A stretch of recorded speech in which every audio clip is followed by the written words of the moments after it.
Welcome to Vijay academy. Current polity session లో భాగంగా ఈ రోజు మనం చర్చించబోయే అంశం justice Rohini commission.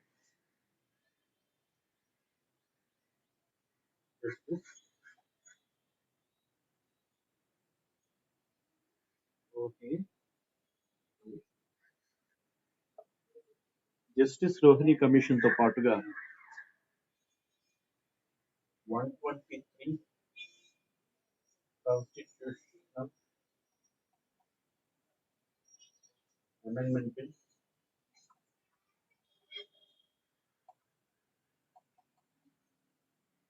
102 constitutional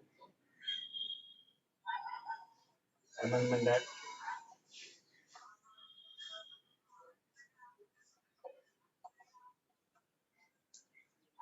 article 340,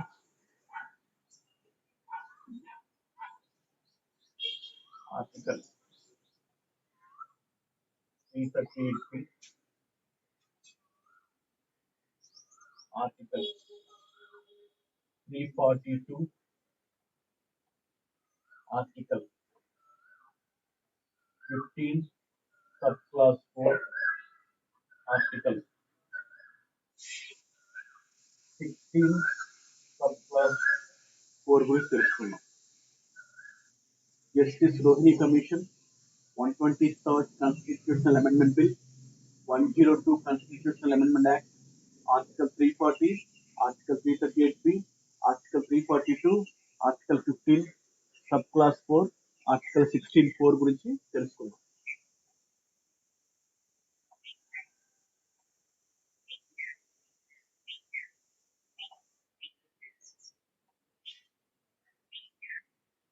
Justice Rohini Commission.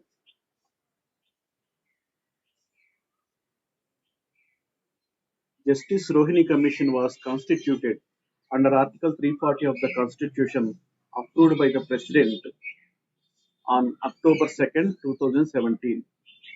Justice Rohini Commission రాజ్యాంగంలోని 340 అధికరణ ప్రకారం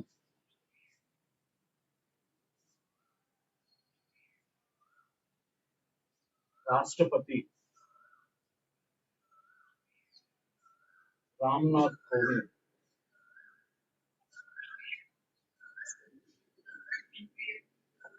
ఏర్పాటు చేయడం జరిగింది.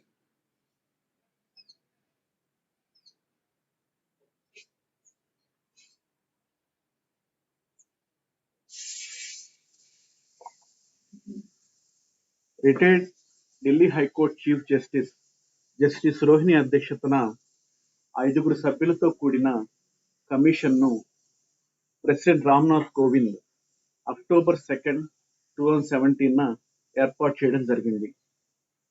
ఈ యొక్క కమిషన్ అక్టోబర్ 11, 2017 నుంచి కార్యాచరణ ప్రారంభించింది.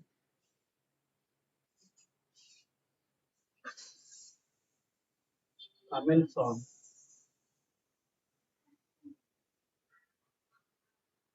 function October 11, 2017.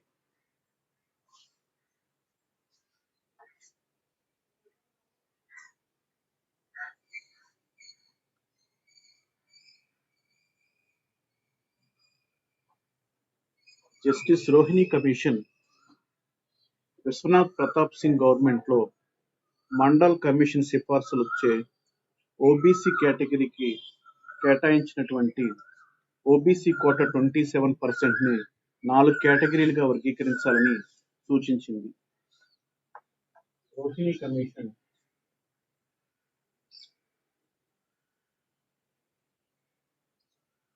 OBC 27%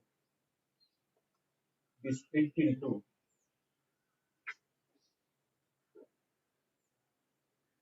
4 categories.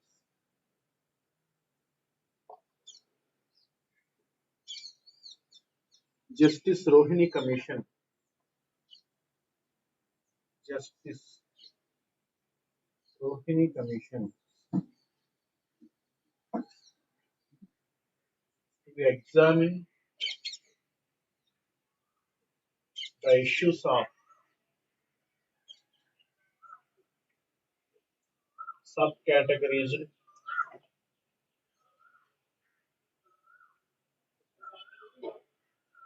other backward classes.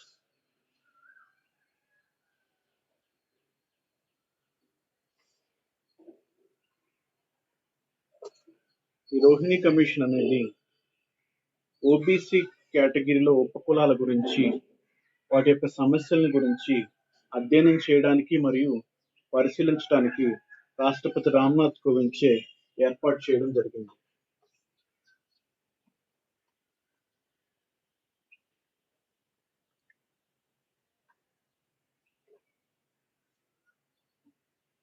కేంద్ర జాబితాలో పొందుపరచబడినటువంటి మొత్తం 2633 ఓబీసీ కులాలను 4 కేటగిరీలుగా వర్గీకరించాలని ఈ కమిషన్ సూచించింది. The communities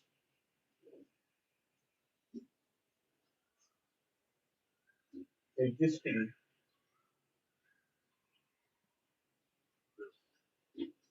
in the central list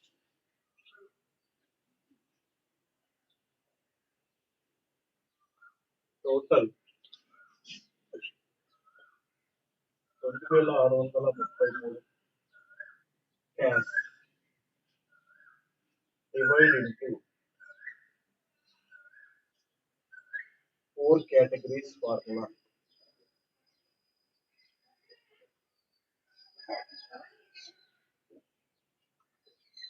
The communities existing into central list divided into total 2633 castes in four categories formula.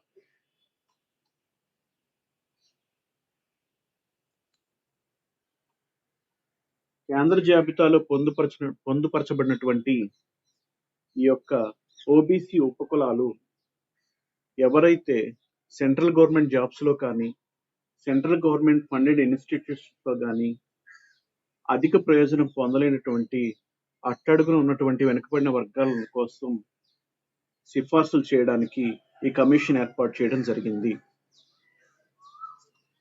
The communities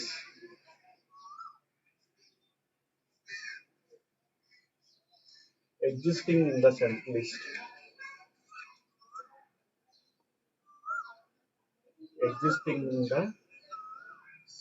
list which have not able to get any major benefits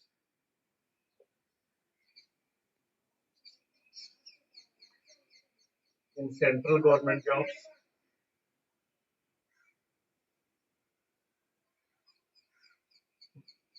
and admission for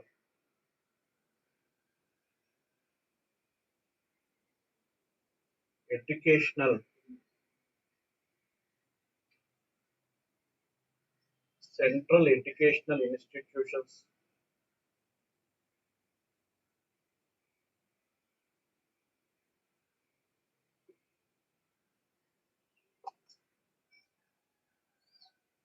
central government jobs లో కానీ కేంద్ర ప్రభుత్వంలో నడిచే విద్యా సంస్థల్లో కానీ ఎటువంటి అధిక ప్రయోజనం పొందలేనటువంటి వెనుకబడిన వర్గాల యొక్క ప్రయోజనాల కోసం ఈ కమిటీ సిఫార్సులు చేయడం జరిగింది.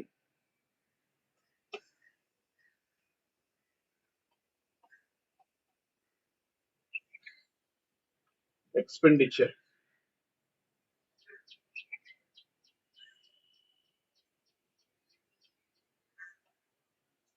కమిషన్ యొక్క స్థాపన మరియు పరిపాలనా ఖర్చులు department of social justice and empowerment department భరిస్తుంది. The establishment of commission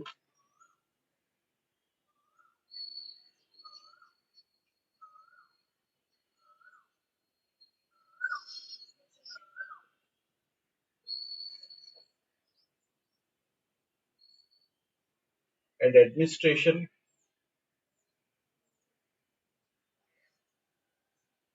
expenditure related to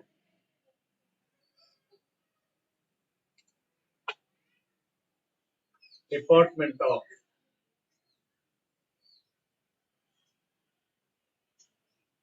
Social Justice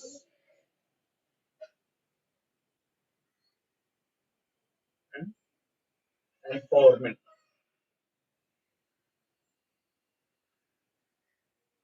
commission యొక్క స్థాపన మరియు పరిపాలనా ఖర్చుల్ని department of social justice and empowerment భరిస్తుంది.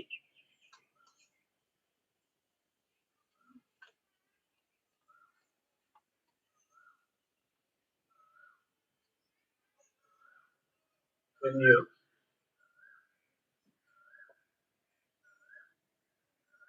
ఈ కమిషన్ యొక్క పదవీ కాలం మరియు బాధ్యతలను సభ్యులను నియమించే అధికారం ప్రెసిడెంట్ అనుమతితోనే జరుగుతుంది. Extension of the tenure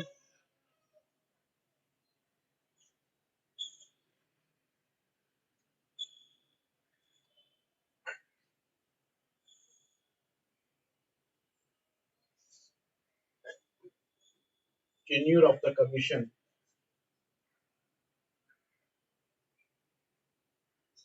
approved by the president. Approved by the president.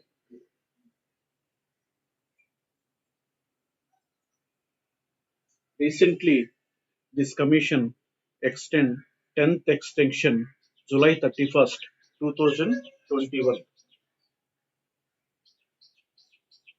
10th extension.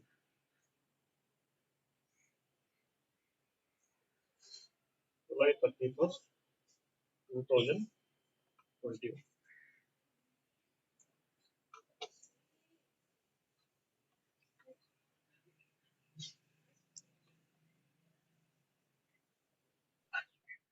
భారత ప్రభుత్వం నెహ్రూ ప్రైమ్ మినిస్టర్ హయాంలో మొదటి జాతీయ వెనుకబడిన తరగతుల కమిషన్ కాకా సాహెబ్ కాలేర్కర్ అధ్యక్షతన 1953లో ఏర్పాటు చేయడం జరిగింది. ఈ కమిటీ తన రిపోర్ట్ను 1955లో సమర్పించడం జరిగింది. ఈ కమిటీ మొత్తం భారతదేశంలో 2399 ఓబీసీ వర్గాలను సూచించడం జరిగింది.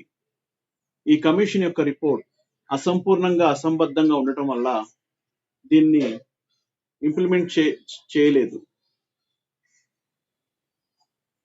First backward class commission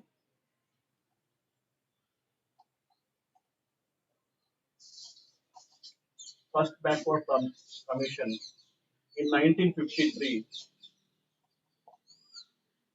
chairman of Kaka Saheb Kalerkar Commission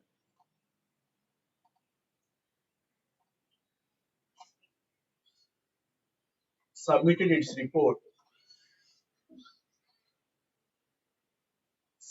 its report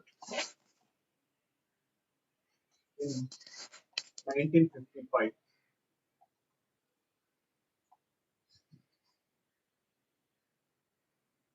రెండవ జాతీయ వెనుకబడిన తరగతుల కమిషన్ భారతీయ జనతా పార్టీ మొరార్జీ దేశాయ్ ప్రధానమంత్రిగా ఉన్నప్పుడు 1979లో ఏర్పాటు చేయడం జరిగింది. ఇది తన యొక్క రిపోర్ట్ను 1980లో సమర్పించడం జరిగింది. కానీ ఈ రిపోర్ట్ అమల్లో వచ్చే నాటికి విశ్వనాథ ప్రతాప్ సింగ్ గవర్నమెంట్ అమల్లో ఉంది. విశ్వనాథ ప్రతాప్ సింగ్ గవర్నమెంట్ 1990లో ఈ రిపోర్ట్ను అమలు చేయడం జరిగింది. బింద్రీ ప్రసాద్ మండల్ అధ్యక్షతన ఏర్పాటు చేయబడిన ఈ కమిషన్ వెనుకబడిన వర్గాల వారికి ప్రభుత్వ ఉద్యోగాల్లో అలాగే కేంద్ర ప్రభుత్వ హయాంలో నడిచే సంస్థల్లో ఎడ్యుకేషనల్ ఇన్స్టిట్యూషన్స్ లో 27% ఉండాలని కేటాయించింది. అలాగే షెడ్యూల్ క్యాస్ట్ కి 15%, షెడ్యూల్ ట్రైబ్స్ కి 7.5% కేటాయించడం జరిగింది.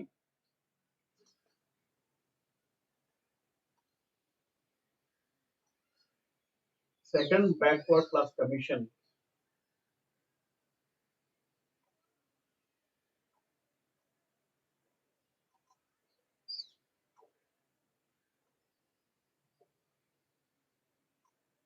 Chairman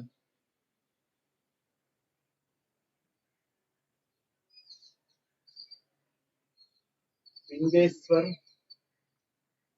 Prasad Mandal.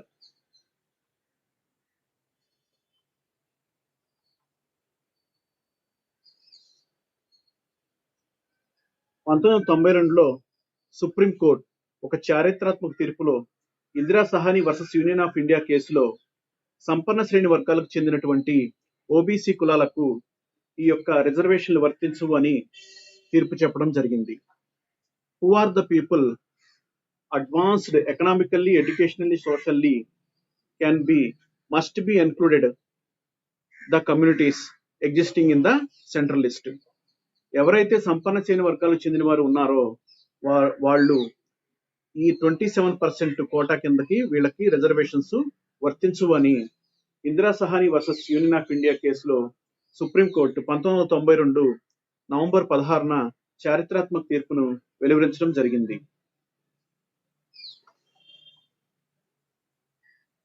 Indira Sahani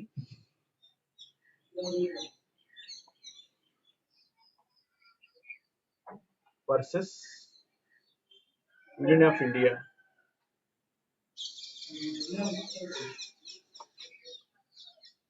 November 16, 1992. Supreme court ఈ తీర్పును అనుసరించి 1993 నేషనల్ బ్యాక్వర్డ్ క్లాస్ కమిషన్ ఒక చట్టబద్ధమైన సంస్థగా ఏర్పాటు చేయడం జరిగింది. 1993 national backward class commission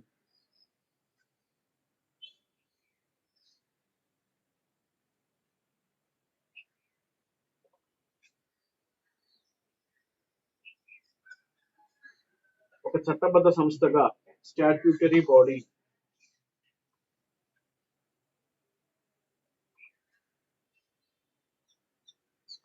established by statutory body.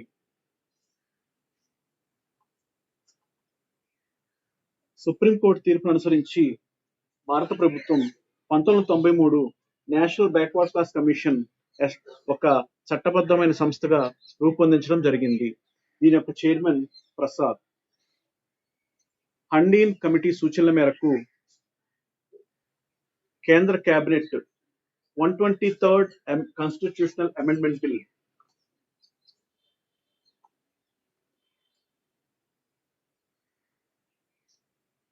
హండీన్ committee సూచనల మేరకు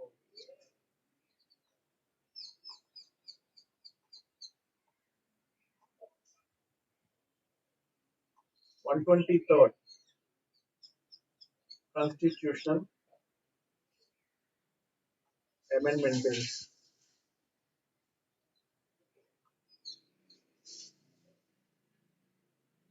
national commission for backward classes కు రాజ్యాంగ భద్రత కల్పించడం జరిగింది.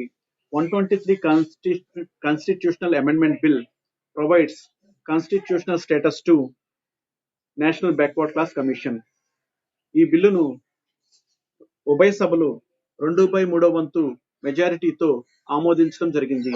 ఈ బిల్లు చట్టంగా మార్పు చెంది 102 అమెండ్మెంట్ యాక్ట్ గా అమల్లోకి వచ్చింది.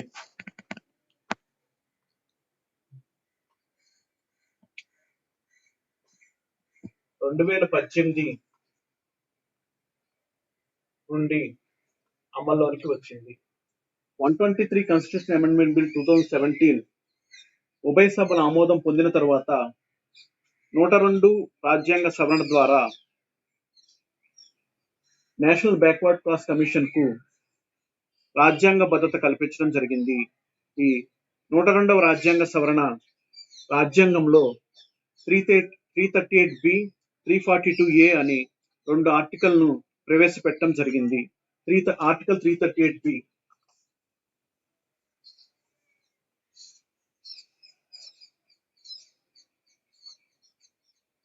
Article 338B. Article 338B commission యొక్క అధికారాలను విధుల గురించి సభ్యుల గురించి తెలియజేయడం జరుగుతుంది. ఒక చైర్మన్, ఒక వైస్ చైర్మన్, అలాగే 3 సభ్యులతో కూడిన బృందం ఈ కమిషన్ లో ఉంటుంది. బీజేడీ పార్టీకి చెందిన భర్తృహరి ఒక ఉమెన్ మెంబర్ ఉండాలని ప్రతిపాదించడం జరిగింది. Social justice empowerment ministry Thawar Chand Gehlot ఈ యొక్క ప్రతిపాదనను డ్రాఫ్ట్ రూల్లో చేర్చడం జరిగింది. Article 342B. Article 342A.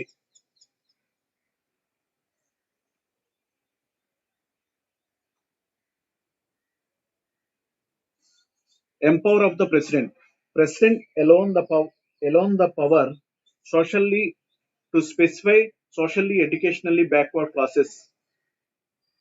ఇది ఆర్టికల్ 342A ప్రెసిడెంట్ కి అధికారాలను తెలియజేస్తుంది.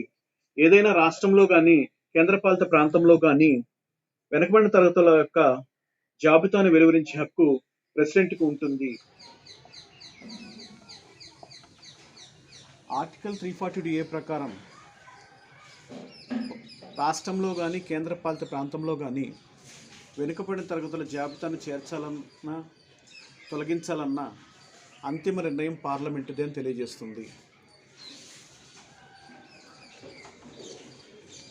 Article 15 sub class 4. Article 15 sub class 4 ప్రకారం special provisions for educationally economically backward classes. Article 15(4) ప్రకారం ఆర్థికంగా సామాజికంగా వెనుకబడినటువంటి వర్గాలకు ప్రత్యేక సదుపాయాలు కల్పించడం జరిగింది. Article 16(4). Article 16(4) equal opportunities in employment.